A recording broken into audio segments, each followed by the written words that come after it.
I read Catch-22 by Joseph Heller, published in 1961. The main character is Yossarian, a pilot. Yossarian is the straight man, surrounded by a bunch of unserious characters. Even their names are a bit silly, like Colonel Corn and Major. Yossarian is an American pilot in World War II in Italy, and his squadron is based in Italy. During the course of his time there, the commanding officers raise the number of missions he has to fly from 50 to 80. Most chapters involve some kind of ironic situation. In Chapter 8, Lieutenant Snarsky wants to win medals by parading his troops around without swinging their arms. In Chapter 11, Captain Black makes everyone except Major sign a loyalty oath that they are not communists. And this really delays their missions, but people are too afraid to oppose him until Major DeCoverley does. In Chapter 24, Mess Officer Milo Minderbinder has business deals all over the world, including with their German enemies, in order to bomb their own base. Milo has a surplus of Egyptian cotton and tries to cover it in chocolate and serve it to the troops. In Chapter 31, Doc Danica is declared dead and his wife receives many benefits. However, Doc Danica is still very much alive and wandering around the camp.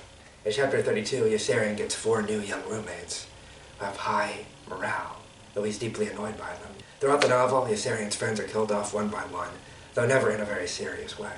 Toward the end of the novel, Yossarian refuses to fly any more missions. The commanding officers offer him a deal that he can return to the States as long as he praises the war effort.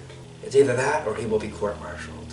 He ultimately chooses to reject this deal and decides to flee to Sweden instead. I found this book unreadable. The prose is not really the problem. The prose is written in very simple English. The problem is really an overdose of irony. A lot of ideas are introduced and then immediately contradicted on the next page or even in the next sentence. Here's a few examples. He was going to live forever or die in the attempt.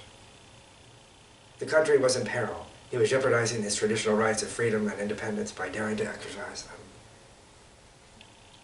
The Texan turned out to be good-natured, generous, and likable.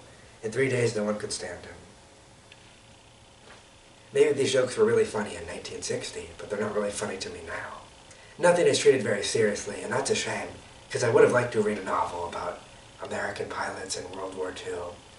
It would have been a lot more like All Quiet on the Western Front. The story could still have characters who sometimes say ironic, witty things, but to make every page overloaded with irony is just too much and really weighed it down for me. So I give the book a 4 out of 10.